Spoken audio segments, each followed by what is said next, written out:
Hello, everybody, and welcome to another weekly update.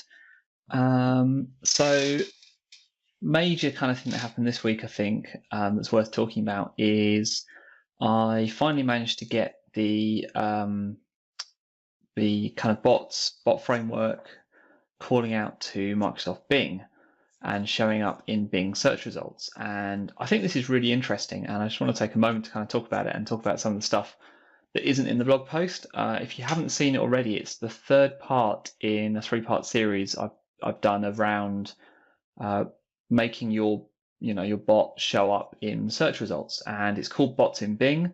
I'll put the link in the show notes to both the part 3, but also there's like a collection page that's got all 3 of the blog posts in the page, so you can go there and read through the whole thing.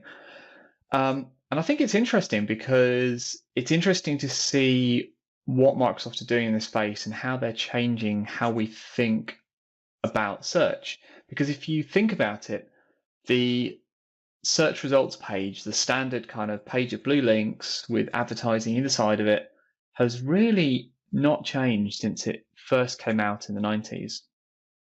And that's kind of interesting because everything else in the internet has changed. Everything else that we do, the devices we consume, the internet on, have completely changed beyond recognition.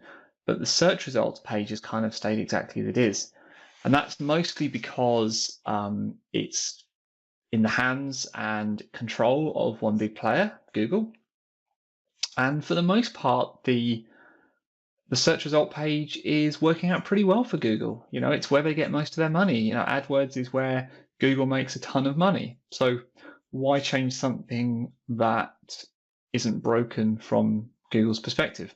Now, that might be different to whether or not it's meeting the needs of all of us as users, but it meets Google's needs quite nicely, thank you. So it's interesting to see Microsoft try and change the rules here and change how we think about search as not just being a collection of links, but maybe we can do better than that. And this first pass of embedding bots inside search results is really interesting. And I think it's going to be really exciting because it makes sense. If I've got a question about, I don't know, let's say a hotel. I've got a question about a hotel in Cumbria, and I want to know whether I can park there the day before and the day after I check in. I don't know, whatever, right? So if I Google all of that, I'll probably eventually, I'll probably quite easily find the hotel's website, but I won't find that particular question because that kind of stuff is hard unless somebody's thought about it and written it down already in an FAQ. But maybe I'll find it, maybe I won't. It all comes down to how I want to search.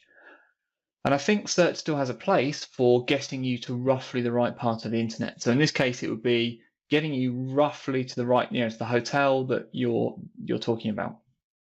But then if in the search results of, the hotel's listed and I can go to the web page for the hotel, but if I can also chat with a bot, now I can ask that question, that really specific question I had about parking and checking in. And I know I'm only going to get results for that hotel because I'm talking to the chatbot for that hotel. So I can be as specific as I like.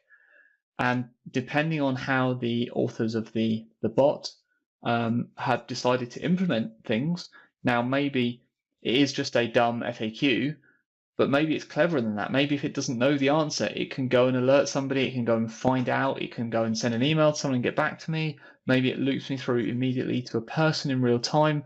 Overall, as a user, the experience is much, much nicer. So I'm excited about this. I think this is a really interesting step in how we do search, and I think bots in search are, just the beginning. I think a page of search results is probably something we're going to move away from in the next 5 years. So it's good to see Microsoft kind of sowing the seeds of what the future looks like.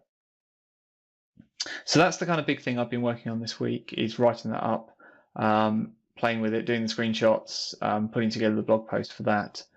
There's a couple of other interesting things, and it's kind of interesting because So these next two things are all about AI, and they're good news stories for AI. How Microsoft are doing things with AI to solve problems or to make the world a better place.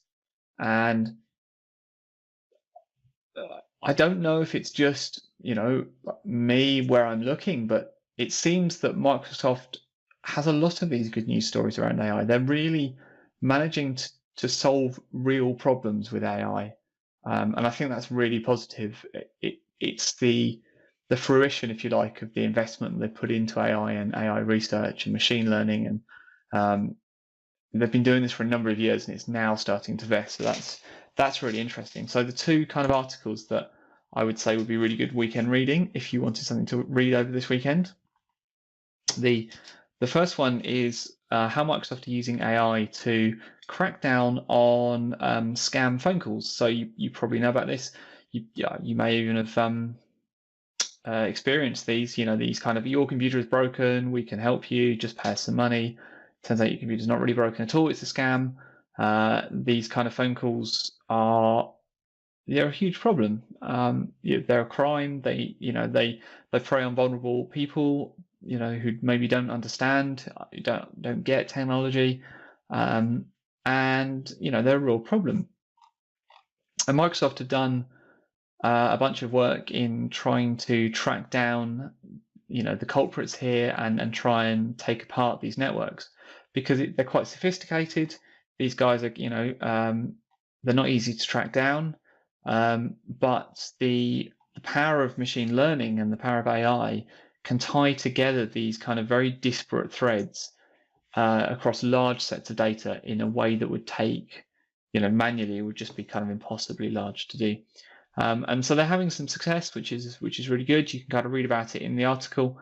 So that's kind of really interesting. The only problem I have with the article, the only thing that annoys me as a non-American reading the article is that, so the title of the article is how Microsoft used AI to help crack down on tech support scams worldwide.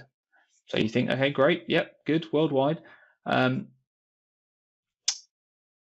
then literally the next thing after the title is a image, and it's an image from Power BI, and it's a data visualization showing like the graphs by area of the world where they see complaints and where payments are made and payments not made to scammers.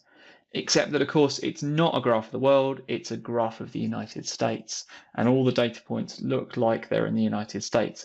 And it's hard to tell whether it's a whole world visualization and they've just spun it around to the US bit and zoomed in on the US bit, or whether when they say worldwide, they really just mean the US. I hope it's the first one. I think looking at the screenshot, it is the first one, because I think I can just see a tiny little bit of another country way off in the distance. But yeah, it's things like that. Just they kind of annoy us as non-Americans. So we'll deal with it. It's fine. And then the other cool AI story is Microsoft managed to use AI to beat and get the high score on Pac-Man.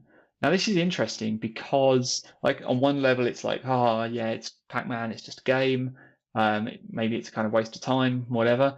But actually, writing a bot to beat Pac-Man actually turns out to be a really hard challenge because of the kind of nature of the problem set. It's a very real world sort of problem. So actually, there's a number of AI breakthroughs that Microsoft have made here in terms of parallel decision making and a bunch of other stuff I don't really understand, if I'm honest. But it means that Microsoft are making good progress in pushing forward AI, and this is a kind of good representation of that. So two good stories to read over the weekend, I think, about AI. And then if you haven't already, there's the 3-part series around making a bot and having it show up in Bing that I think would be good reading as well. So just those things to cover this week. That's all I wanted to talk about. I'm going to go back and fiddle with my computer. It's doing really weird things. I meant to record this kind of 2 hours ago. I've been fiddling with my computer for 2 hours trying to get it to load. Weird, horrible problems. I'm not going to bore you with, but it looks like we're back now. I just had a completely rebooted restarted PC that I need to go and load everything onto. So that's going to be my weekend. So fun and games. I hope you have a slightly better, more enjoyable weekend than that. And I will talk to you again next week.